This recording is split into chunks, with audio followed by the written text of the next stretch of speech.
प्रिय विद्यार्थियों, मैं डॉक्टर अलका रस्तोगी, सह आचार्य समाजशास्त्र, श्री गोविंद गुरु राजकीय महाविद्यालय बांसवाड़ा। आज हम समाजशास्त्र प्रथम प्रश्न पत्र समाजशास्त्र एक परिचय के चौथी यूनिट के अध्याय सामाजिक स्तरीकरण की चर्चा करेंगे। सामाजिक स्तरीकरण अध्याय में आपको सामाजिक स्तरीकरण की अवधारणा, आधार और सिद्धांतों का अध्ययन करना है।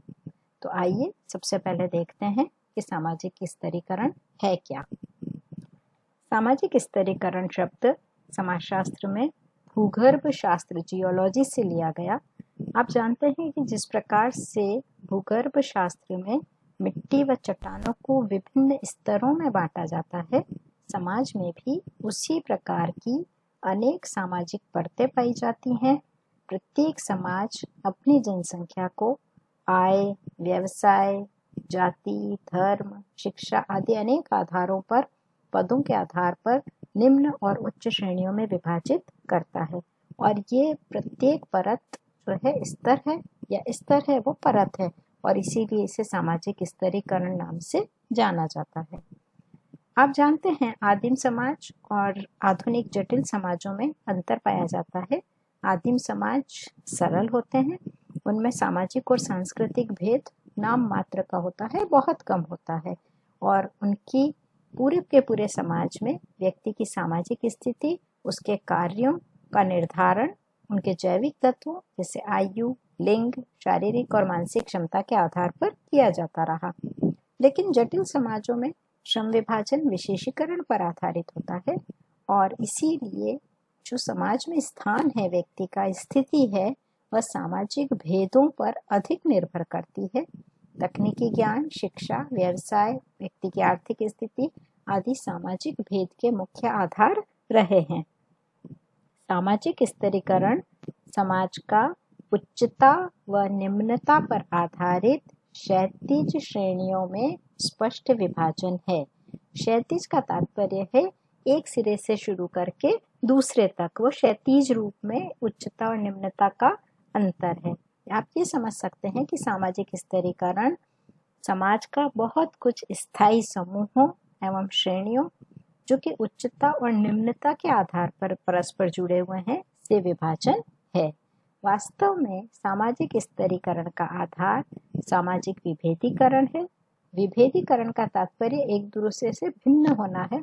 जब भिन्न सामाजिक विशिष्टताओं के साथ भिन्न सामाजिक प्रतिष्ठा भी जुड़ जाती है, तो सामाजिक विशिष्टताओं को समाज में कुछ को ऊंचा स्थान, अच्छी सुविधाएं और पुरस्कार दिया जाता है, तो कुछ को केवल विभेदीकृत किया जाता है, और इस प्रकार से समाज विभेदीकृत होने के साथ साथ स्तरीकृत भी हो जाता है। आइए अब देखते हैं सामाजिक स्तरीकरण की परिभाषाएं।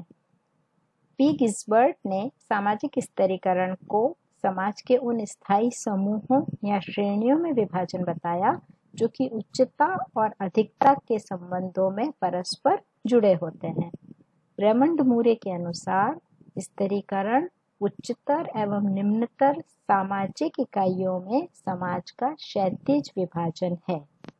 टालकट पार्सन्स ने इसे इस प्रकार से परिभाषित किया है: किसी समाज व्यवस्था में व्यक्तियों का ऊंचे और नीचे क्रम विन्यास में विभाजन ही स्तरीकरण कहलाता है।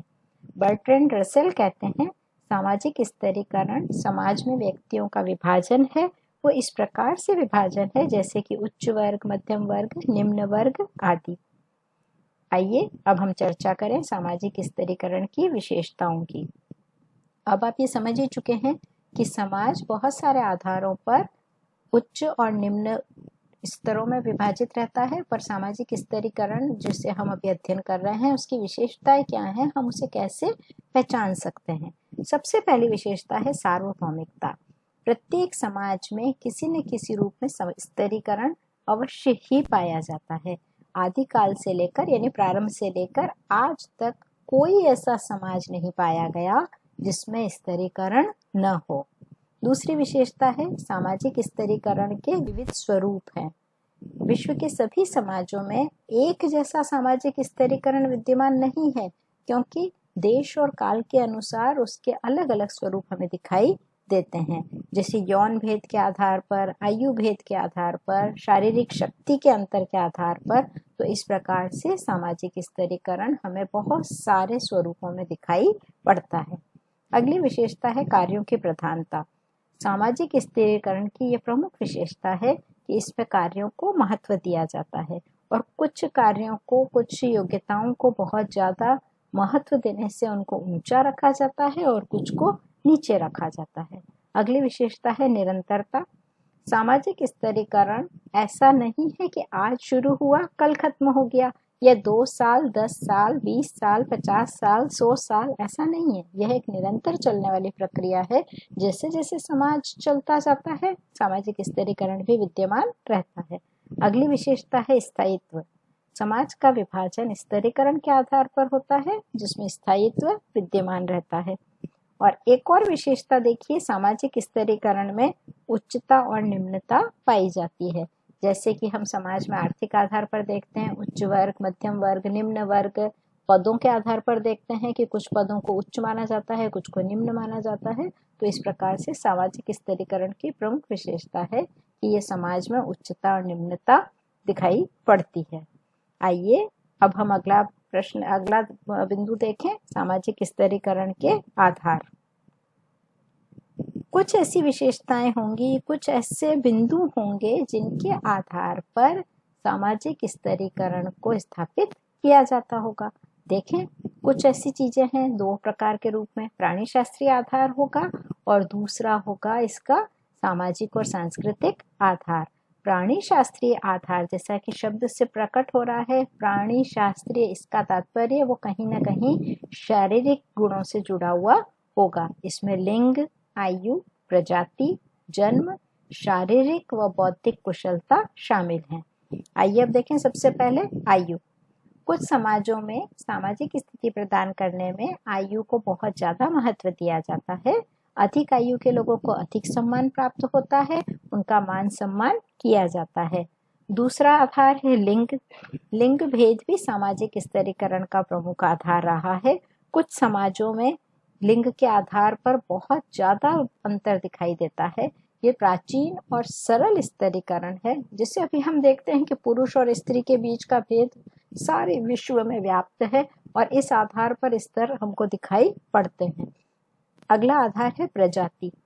स्तरीकरण प्रजाति के आधार पर भी किया जाता है। प्रजाति को आप ये मान सकते हैं कि कुछ ऐसी शारीरिक विशेषताएं हैं जो सारे के सारे लोगों को अन्य लोगों से अलग करती हैं। कुछ प्रजाति के लोग शासन और सत्ता से जुड़े हुए होते हैं और अन्य शासन और सत्ता में शामिल नहीं होते हैं। जो लोग शासन और सत्ता से जुड़े हुए होते हैं वो दूसरी प्रजाति से अपने आप को श्रेष्ठ मानते हैं। क्यों? क्योंकि उन्हें बहुत जगह पर सुविधाएं और विशेषाधिकार मिलते हैं। आप जानते हैं कि निग्रो और गोरों के बीच में जो संघर्ष है वो प्रजाति के आधार का ही संघर्ष है। तो इस प्रकार ये स्तरीकरण का आधार रहा है। अगला आधार है शारीरिक एवं बौद्धिक योग्यता। समाज में किसी भी व्यक्ति को उसकी शारीरिक और बौद्धिक योग्यता के आधार पर ऊंचा और नीचा माना जाता रहा है। जन्म के आधार पर स्तरीकरण। जन्म के आधार पर स्तरीकरण इस प्रकार से किया जाता है कि किसी व्यक्ति का जन्म किस स्तर में हुआ है, उच्च कुल में हुआ है, उच्च वंश में हुआ है, जाति में हुआ है, उसके आधार पर अन्य से वो स्वयं को श्रेष्ठ मानता है। अगला आधार है सामाजिक सांस्कृतिक आधार। इसके अंतर्गत संपत्ति, व्यवसाय, धार्मिक, राजनीतिक ज्ञान, शक्ति आदि सम्मिलित हैं। सबसे पहले हम देखते हैं संपत्ति के आधार पर। आप जानते हैं संपत्ति के आधार पर स्तरीकरण आदिम समाजों में भी पाया जाता था, यद्यपि अभी आधुनिक समाजों में, जो कि जटिल समाज है, उनमें ये बहुत अधिक है। समाज में वे लोग अधिक ऊंचे माने जाते हैं जिनके पास अधिक संपत्ति होती है। सारी तरह की विलासिता, सुख सुविधाएं और क्रय क्षमता बहुत ज्यादा होती है, अर्थात वो वस्तुएं ज्यादा खरीद पाते हैं। इसके विपरीत आप देखिए तो गरीब और संपत्तिहीन की स्थिति निम्न होती है। संपत्ति के घटने और बढ़ने से समाज में व्यक्ति का स्तर प्रभावित होता है। अगला धार्मिक योग्यता। आदिम समाजों और उन समाजों में जहाँ पर जातिगत स्तर पाया जाता था, वहां पर इस सारे के सारे धार्मिक योग्यता सामाजिक स्थिति का निर्धारण करने में बहुत महत्वपूर्ण होती रही, बहुत ज्यादा मायने रखती थी। धर्म के आधार पर समाज में स्तरीकरण उत्पन्न होता है। जो लोग धार्मिक कर्मकांडों में लगे होते हैं, धार्मिक उपदेश देते हैं या धर्म का अध्ययन करते हैं, चाहे वो धार्मिक गुरु हो, पुजारी हो, साधु संत हो, उनकी स्थिति समाज में उच्च रहती है। अगला आधार राजनीतिक शक्ति। सत्ता और अधिकारों के आधार पर प्राप्त होती है राजनीतिक शक्ति और इसके आधार पर समाज में संस्तरण विद्यमान रहता है। जिन किसी के भी पास सैनिक शक्ति, सत्ता और शासन की बागडोर होती है, उनकी स्थिति दूसरों से उच्च होती है। आप जानते हैं शासक और शासित का भेद हर समाज में विद्यमान रहा है। अगला है व्यवसाय। समाज में कुछ व्यवसाय बहुत प्रतिष्ठा वाले माने जाते हैं, सम्मानजनक होते हैं, ऊंचे माने जाते हैं, जैसे डॉक्टर, इंजीनियर, प्राध्यापक।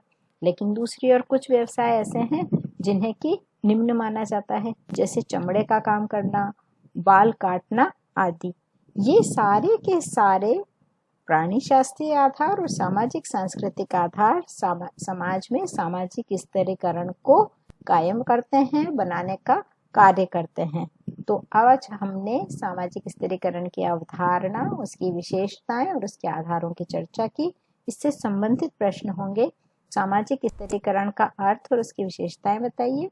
सामाजिक स्तरीकरण के आधारों को स्पष्ट कीजिए। धन्यवाद।